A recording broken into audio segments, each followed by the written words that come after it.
This is the build cut video for the Smyth Dodge Charger Ute or truck kit. This particular car is a Hemi V8 powered car, and we're going to walk you through the steps of cutting the Dodge Charger. We did not show you how to take the doors and trunk off. That's relatively simple. There are 4 bolts on the front of the door. Save your wiring to the inside. You remove the plastic inner trim piece so you can reach the wiring, the seat belt, things like that. And you remove the door. And just mark off your wires and clips and where you keep them. I threw everything from the rear deck down on the floor here. That's all the stereo speakers. When you cut the rear section off, just make sure you make a rough cut that's 4 or 5 inches above these cuts. Remove the rear trunk surround and the rear half of the roof, the rear deck, behind the seats. Remove that with a few bits of extra metal left behind, and then this that I'm going to show you is the final cut car. The first major cut is the roof, 7 7/8 of an inch behind this leading edge, or this the back edge of the door to this edge is 7 7/8. So then mark it off left and right, draw your line all the way across. Your rough cut is probably out here somewhere, in order to remove the rear part of the roof. You're going to leave 2 inches of headliner material beyond your 7 7/8 inch cut. So the first rough cut has to be 10 inches from this edge or more so that you can make your final cut leaving headliner. The reason we leave the headliner is so that we can trim this carefully and have it butt right up against the rear window surround later. Make sure you mark off all your wires when you remove something. It's so easy to mark them off as you remove them. Very difficult to go to the wiring diagram and find out what those wires are later, so mark them off now.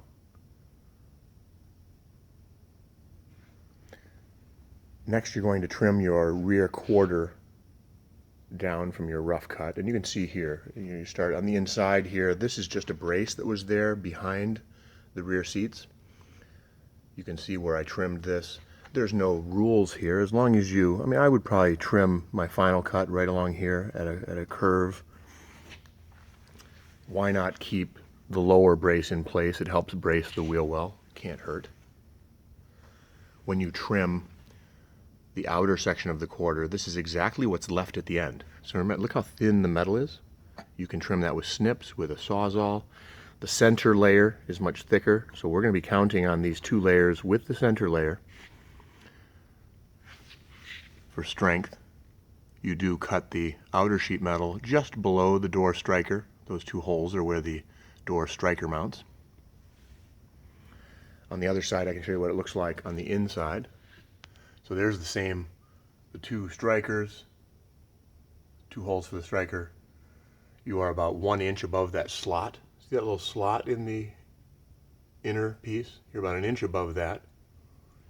You keep your seatbelt bolt there in the middle, but the little section of the seatbelt support area, a couple inches in front and back, you keep that tab there. I'll describe that in a minute. That really is it as far as the rear seat area goes. Remember, the rear deck that had all the speakers was just above this. That's what you're removing, and that's what all the wires are on the bottom. Going further to the rear, the one little area that's a little tricky, this area here, we take a couple of inches off of the gas cap surround. There's already, your gas tubes, all that stuff is already in here. It's all weatherproof in there. We're going to put a plate on top of this. You're going to put this right here. You're going to lightly tap that down a few inches. Instead of leaving it round, you're going to flatten it off. And we just remove, I use snips, but you can just use your Sawzall. You can see how I trimmed back. The seam came all the way up on the Charger. We're going to trim this away because our aluminum piece is going to drop down. It's going to be on this side. Our thick aluminum plate goes on this side of the tab, and then it goes on the near side of the seam as it dives in. So we get rid of all this. I trim all this away. And then as we go to the rear, you can see what I leave behind. And this piece here, I just flatten this out with a hammer and a dolly. You can see about 1/2 inch above the detail line. I just trimmed it with the Sawzall here. You can use snips if you want. I keep this triangle in place. Why not use it?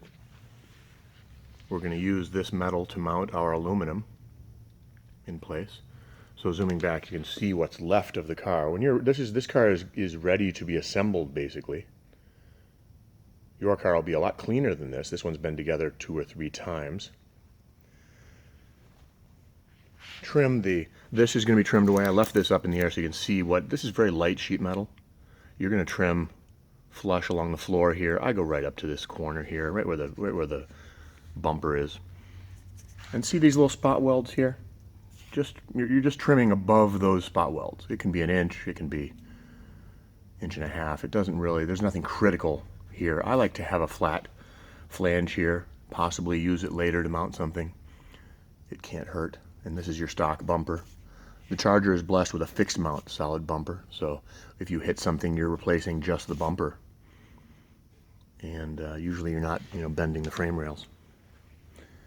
There's your stock wiring, and once again, I just left all the wiring in place so I could show you where everything goes. Your turn signal wiring and your license plate lights are really the only wires back here that we're going to change, rewire. Here's the other side. Same thing, we use look how rusty this one was, New Hampshire car. Doesn't matter to us. Remember, we have a fiberglass and aluminum reinforcement area back here. We really don't have to worry too much. Leave a little more than this. Now, this car was one of the first ones we did, so I trimmed it back. I mean, use 1.5 inches or so of flange. When you get to this oval hole, that's about where your flange stops. Beyond this oval, you're going to trim the flange flush. And it's just for looks. You can paint this with primer when you're done. You're going to tap this down about 1 inch. And I just use a little body hammer. It's fine. It folds in a very strange way. This is very strong steel, so when you tap it down, it's going to take little folds. Nothing critical measurement-wise here. Same thing as the other side. This is that inner steel brace for the rear door latch. There's the door latch on this side. We trim the outer sheet metal down to the bottom of that hole. And that's it. Your drain holes. It's not part of the cutting, but we pull that drain and that drain over there so that if any water gets in here, it drains out over the fuel tanks. Once again, here is your front leading edge of the door. So 4 bolts, 2 there, 2 down there. There's your pin connector for the electronics in the door. And you access all that just by removing your inner lower panel. I'll walk around backwards real quick here. And you can see what we keep.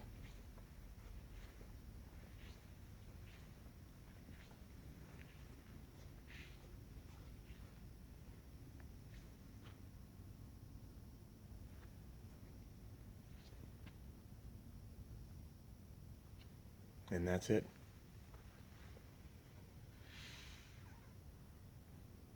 Don't worry about the sunroof, you're cutting right through it.